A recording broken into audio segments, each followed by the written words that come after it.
June 11, 1944. Task Force 58, Majuro ATL, Marshall Islands. The signal bridge. Radio static crackled across the carrier wave frequency as encrypted operational orders transformed into tactical directives. Operation Forager commence. Proceed to Marianas. Execute air superiority operations against Japanese positions. Saipan, Tinian, Guam. Maintain fleet readiness for anticipated enemy carrier response. Vice Admiral Marc Andrew Mitch lowered his binoculars and turned to his operations officer. 15 fleet carriers, 7 battleships, 21 cruisers, 69 destroyers. The assembled task force represented the largest concentration of naval aviation power ever assembled.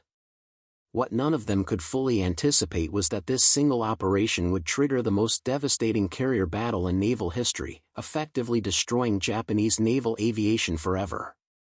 The Pacific War had taught American planners that aircraft carriers were not just mobile airfields. They were the decisive weapons of modern naval warfare.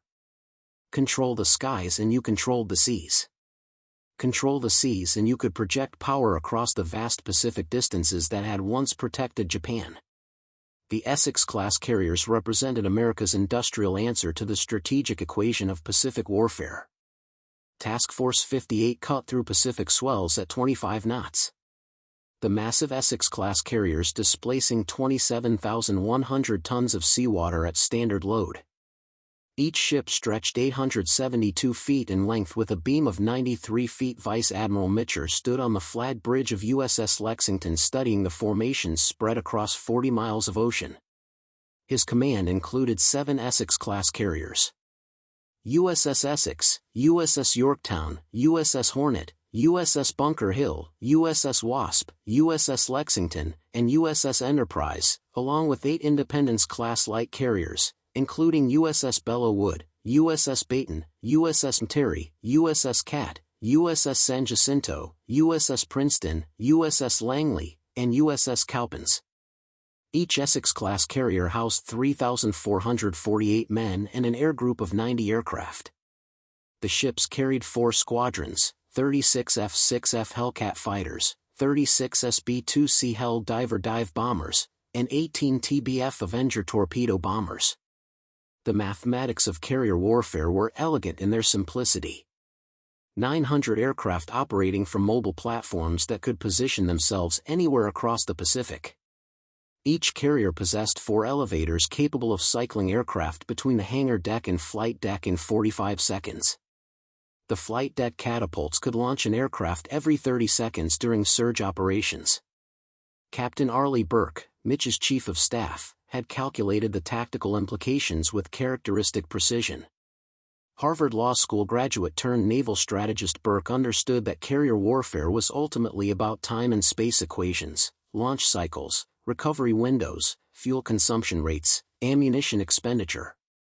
The difference between victory and defeat often came down to minutes in launch timing and nautical miles in positioning. Aboard the Japanese carrier Taiho, Vice Admiral Jizaburo Ozawa reviewed his operational orders for Operation Ago. The newest and largest carrier in the Imperial Japanese Navy, Taiho displaced 29,300 tons and carried 75 aircraft. Her armored flight deck, unique among Japanese carriers, was designed to withstand 500 pounds bomb hits. 9 carriers with 430 aircraft represented Japan's last concentrated carrier striking force. The first mobile fleet included the veteran Shokaku and Zuikaku, survivors of Pearl Harbor, along with fleet carriers Juno and Hyo. Light carriers Rua, Chitos, Kyoto, and Zuho. But the numbers concealed a fatal weakness that plagued all Japanese carrier operations by mid-1944. Pilot quality had deteriorated catastrophically. Where Pearl Harbor veterans had averaged 700 hours of flight time, the pilots aboard Ozawa's carriers averaged fewer than 275 hours. Some had as little as 100 hours total flight time. The mathematics of attrition had destroyed Japanese naval aviation as surely as any weapon. The Imperial Navy had lost over 400 experienced pilots at Midway. Another 250 at Eastern Solomons and Santa Cruz, and hundreds more during the Grinding Solomons campaign. The American carriers formed into 4 task groups as they approached the Marianas on June 11. Task Group 58.1 under Rear Admiral Joseph Jew Clark with carriers Hornet, Yorktown, Bellawood, and Baton. Task Group 58.22 commanded by Rear Admiral Alfred Montgomery with Bunker Hill, Wasp, Terry, and Cat. Task Group 58.3 led by Rear Admiral John Reeves with Flagship Enterprise, Lexington, San Jacinto, and Princeton. Task Group 58.4 under Rear Admiral William Harold with Essex, Langley, and Copens. At 1,300 hours on June 11, the first Essex-Class fighter sweep launched against Japanese airfields in the Marianas. Lieutenant Commander Charles Brewer, commanding VF-15 from USS Essex, led 32 Hellcats towards Saipan's Otto Airfield. The Grumman F6F Hellcat represented everything the Essex-class carriers embodied: superiority through industrial mass production. Powered by a 2,000 horsepower Pratt & Whitney R280 double Wasp engine, the Hellcat could reach 380 miles per hour and climb to 20,000 feet in 7 minutes. Radar operator First Class James Chin aboard USS Essex tracked the fighter sweep on his SK air search radar. The system could detect aircraft at ranges up to 100 m and altitudes up to 30,000 feet stop every few degrees. Analyze the return signal. Calculate range and bearing. The Marianas air defense consisted of approximately 500 Japanese aircraft, but only half were operational. At 13:35, Brewer's Hellcats encountered the first Japanese defenders. 30 Mitsubishi S-6M rose to intercept, but the engagement was brutally one-sided. The Zero Revolutionary in 1940 was now catastrophically obsolete. Maximum speed of 331 miles per hour.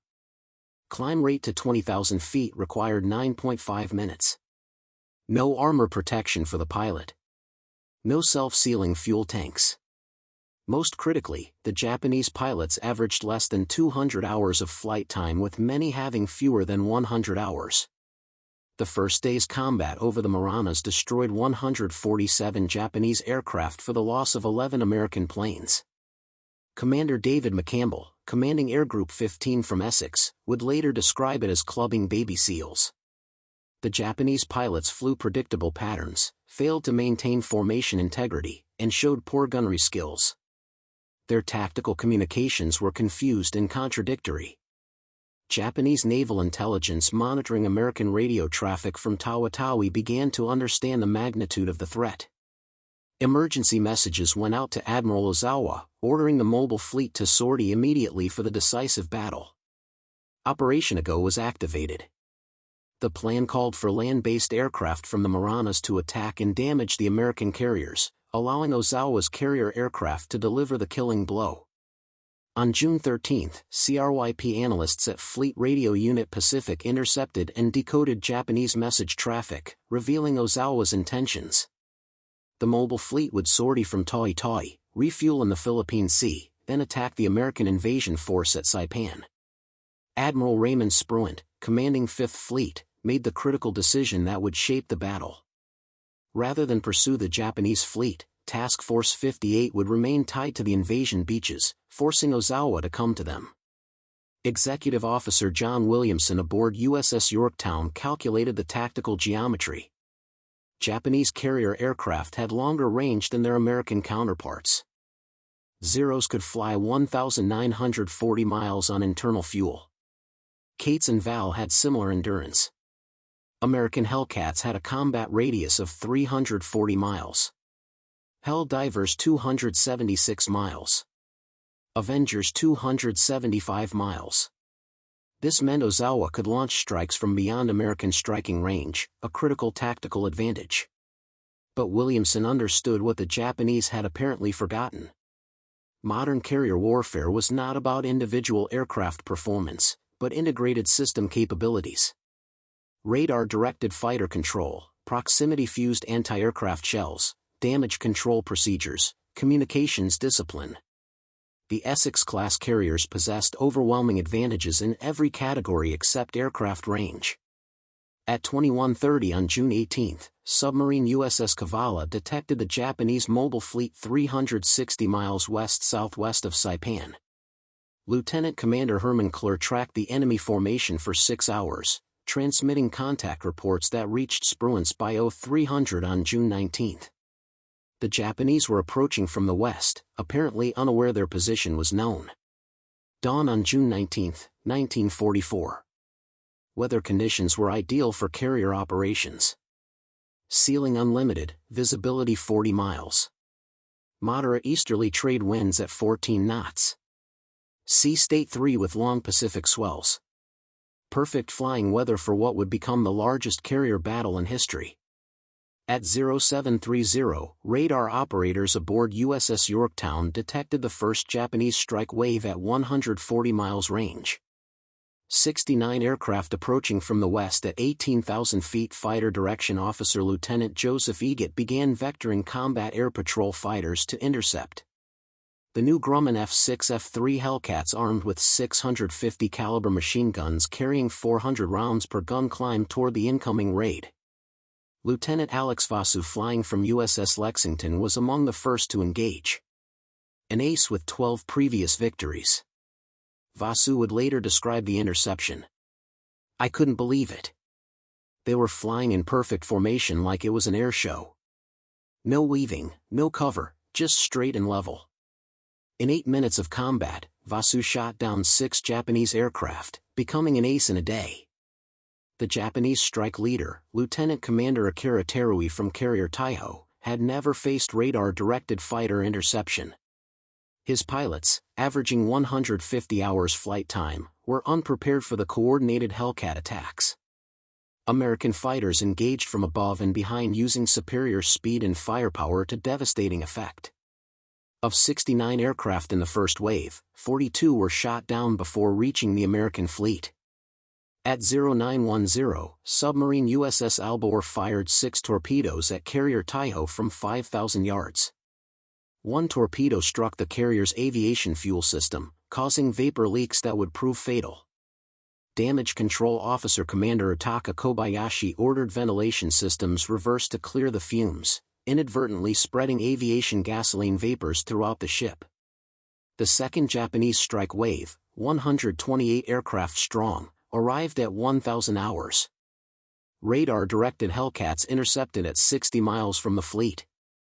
Lieutenant Commander Charles Brewer, leading VF-15 from Essex, described the engagement. "It was like a training exercise. They flew straight into our guns without taking evasive action. My wingman asked if we were really in combat." 97 Japanese aircraft were destroyed in the second wave. American anti-aircraft fire directed by Mark 37 gun directors with radar ranging created a wall of steel around the carriers. The new proximity-fused shells detonated within lethal range of aircraft without requiring direct hits. Japanese pilots who survived would report that American ships seemed surrounded by an impenetrable shield of explosions. At 12:20, submarine USS Kavala put 4 torpedoes into veteran carrier Shokaku. Captain Hiroshi Matsubara ordered counter-flooding, but the damage was catastrophic. Shokaku had survived Coral Sea and Eastern Solomons, but 9 months of constant operations without proper maintenance had weakened her damage control capabilities. Aviation fuel leaked from ruptured tanks. Electrical systems failed. 3 hours later, Shokaku sank with 1,263 men. The third Japanese wave of 47 aircraft launched at 1,000, reached the American fleet at 1,300. Only 7 returned to their carriers. Fighter pilot Inan Kanayoshi Muto, one of the few survivors, would later testify, "The American fighters were everywhere, above us, beside us, behind us. Their tactics were perfect. We never had a chance." Admiral Ozawa, unaware of his mounting losses, ordered a fourth strike of 82 aircraft at 11:30. Confused by poor communications and navigation errors, this wave split into 2 groups. One group of 33 aircraft flew north and found nothing. The other 49 aircraft encountered Task Group 58.2. American Hellcats destroyed 30 aircraft in 12 minutes. At 14:52, a massive explosion destroyed carrier Taiho. The accumulated aviation fuel vapors had reached critical concentration. The detonation broke the carrier's back, sending her to the bottom with 1,650 men, including Admiral Ozawa's air staff. Ozawa himself survived, transferring his flag to cruiser Haguro. But effective command and control of the mobile fleet had ceased. By sunset on June 19, the Japanese had launched 373 carrier aircraft. Only 130 returned. American losses totaled 29 aircraft in air-to-air combat, with most pilots recovered. The kill ratio exceeded 10-1, the most lopsided air combat result of the entire war. American pilots averaging 300 to 500 hours of flight time had systematically destroyed their opponents. At 15:40 on June 20, search aircraft from USS Enterprise located the retreating Japanese fleet 275 miles west-northwest of Task Force 58. The range was extreme, beyond the normal combat radius of American aircraft. Recovery would occur after dark, something carrier aviation doctrine strongly discouraged. But Mitscher understood this might be the only opportunity to complete the destruction of Japanese carrier aviation. At 16:21, Mitscher gave the order, "Launch everything you've got." 240 aircraft launched in 10 minutes from 11 carriers. 85 Hellcats, 77 dive bombers, 54 torpedo bombers. Fuel calculations were critical. Each pilot knew they had exactly enough fuel for the strike and return with no margin for error. Lieutenant Commander James Jig Dog Ramage, leading Bombing Squadron 10 from Enterprise, briefed his pilots. "Gentlemen, this is a one-way ticket unless you watch your fuel.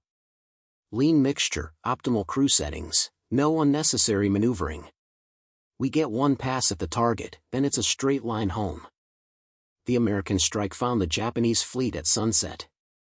In the fading light, carrier Ho took multiple torpedo hits from Avengers of Belleau Wood. The old carrier, converted from a passenger liner, had inadequate subdivision. She sank in 2 hours with 250 men.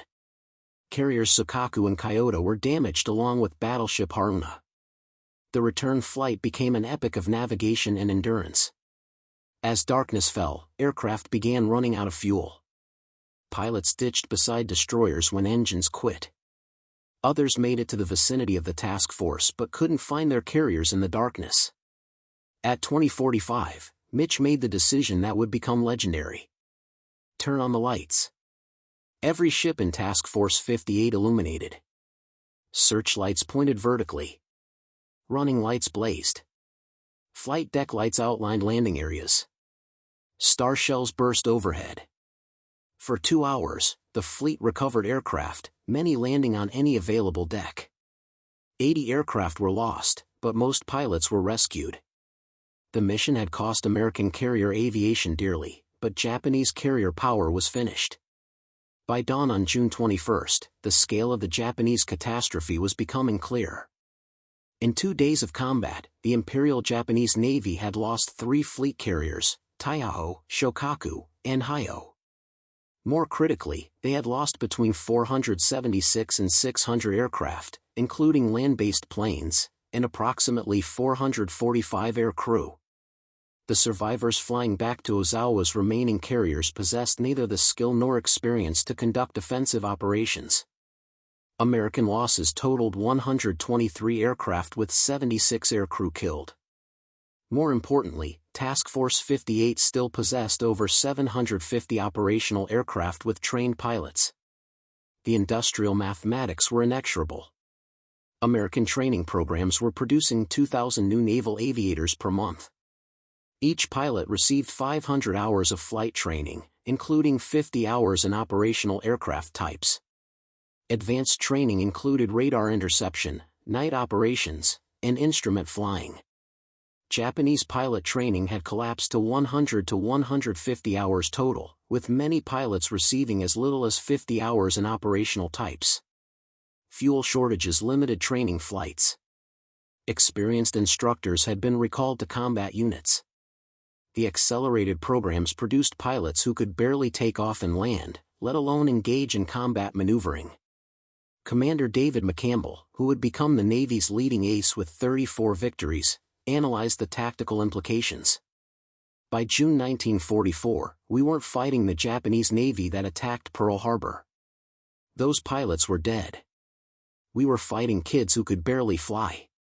The Essex carriers and their air groups were weapons designed for industrial warfare, and Japan couldn't compete. Statistical analysis revealed the devastating efficiency of American carrier operations. Each Essex-class carrier could launch a full strike of 40 aircraft in 12 minutes. Recovery operations required 18 minutes. Rearming and refueling took 45 minutes. In theory, each carrier could generate 3 full strikes in 4 hours. With 15 carriers operating in coordination, Task Force 58 could put 600 aircraft over a target simultaneously. The Battle of the Philippine Sea shattered Japanese naval aviation beyond recovery. Admiral Toyoda's subsequent assessment was blunt. The first mobile fleet has been rendered ineffective as an offensive force. Our carrier pilot strength is exhausted. We must adopt alternative tactics. Those alternative tactics would manifest 4 months later as kamikaze attacks, the desperate resort of a navy that could no longer train conventional pilots. Vice Admiral Ozawa, rescued from the water after Taiho's sinking, submitted his final report on June 24. The enemy's radar-controlled interception was perfect. Their pilots displayed overwhelming superiority in every aspect of air combat. Our attacks were defeated before they could reach effective range. The mobile fleet air groups have ceased to exist as a combat force. The Essex-class carriers had validated the American approach to naval warfare through industrial mass production. Each ship incorporated lessons learned from previous combat. Improved ventilation systems prevented the accumulation of explosive vapors.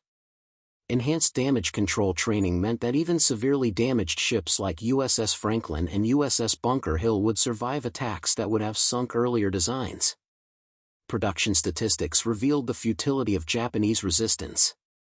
By June 1944, American shipyards had commissioned 7 Essex-class carriers with 17 more under construction. The Newport News Shipbuilding Company alone was launching 1 carrier every 6 months. Total construction time had been reduced to 14 months through standardized components and assembly line techniques. The technological gap was equally decisive. American radar systems provided 100 detection ranges with height-finding capability. The Mark 37 gun director with Mark 12 radar could track aircraft at 40,000 yards. VT proximity fuses increased anti-aircraft lethality by 300%. Combat information centers coordinated defensive efforts with unprecedented efficiency. Japanese technology remained frozen at 1,941 levels. The Zero fighter, revolutionary at war's beginning, had received only minor improvements. Radar systems were primitive and unreliable. Communications equipment was obsolete. Most critically, Japan lacked the industrial capacity to incorporate combat lessons into new designs. Training programs revealed the strategic divergence between the combatants. The U.S. Navy Training Command operated 14 air stations with 10,000 training aircraft. Monthly pilot production exceeded losses by a factor of 3. Each pilot progressed through primary, basic, advanced, and operational training phases. Combat veterans rotated home as instructors, ensuring tactical lessons were immediately incorporated into curriculum. Japanese training had collapsed into abbreviated programs producing marginally qualified pilots. The Yakuran program, which had produced elite naval aviators before 1942, was reduced to teaching basic flying skills. Advanced combat training was eliminated due to fuel shortages. Formation flying, gunnery practice, and navigation training were minimal or non-existent. The human cost was staggering. Of the 450 Japanese aircrew lost in the Philippine Sea, most were irreplaceable veterans with over a year of combat experience. Their loss meant that institutional knowledge of carrier operations died with them. The survivors lacked the experience to train replacements or develop new tactics. American personnel policies ensured continuity of experience. Combat tours were limited to preserve veteran pilots. Rotation policies meant that every squadron contained a mixture of veterans and newcomers. Experienced pilots were assigned to training commands after completing combat tours. This systematic approach to human resource management proved as decisive as technological superiority. By October 1944, when the Imperial Japanese Navy made its final gambit at Leyte Gulf, the carrier force that had stunned the world at Pearl Harbor no longer existed. 4 carriers sailed with Admiral Ozawa as a sacrificial decoy force carrying only 108 aircraft with half-trade pilots. The engagement off Cape Anno was less a battle than an execution. American carrier aircraft sank all 4 Japanese carriers while losing only 10 aircraft. The Essex-Class carriers would continue operations throughout the Pacific War, but their greatest victory had already been won. In 2 days over the Philippine Sea, they had achieved what 3 years of grinding attrition had failed to accomplish: the complete destruction of Japanese naval aviation as an effective fighting force. Admiral Chester Nimitz's assessment was characteristically understated. The Essex-Class carriers and their air groups represented American industrial democracy at war. Mass production, technological innovation, and systematic training created a weapon system that the Japanese could neither match nor counter. The Battle of the Philippine Sea was not just a tactical victory, but a validation of the American approach to modern warfare. The legacy extended beyond World War II. 24 Essex-Class carriers were completed, serving through Korea, Vietnam, and into the 1970s. USS Lexington, survivor of the Philippine Sea battle, remained in commission until 1991, a testament to the robust design that had revolutionized naval warfare. In the depths of the Pacific Ocean, 3 Japanese carriers rest on the seabed, their aircraft still in their hangars, their pilots at their stations. They stand as monuments to the last moment when individual skill and courage might have overcome industrial mass production. But mathematics, as Executive Officer Williamson had understood, was inexorable. The Essex-Class carriers had not just won a battle. They had demonstrated that future naval warfare belonged to nations capable of mobilizing industrial democracy, technological innovation, and systematic training on a massive scale. The Philippine Sea marked the end of an era when naval aviation was an art practiced by elite warriors. The future belonged to nations that could transform warfare into an industrial process where victory was determined not by individual heroism but by production statistics, training hours, and technological specifications. The Essex-Class carriers, products of American shipyards and crewed by citizen sailors, had forever changed the nature of naval warfare.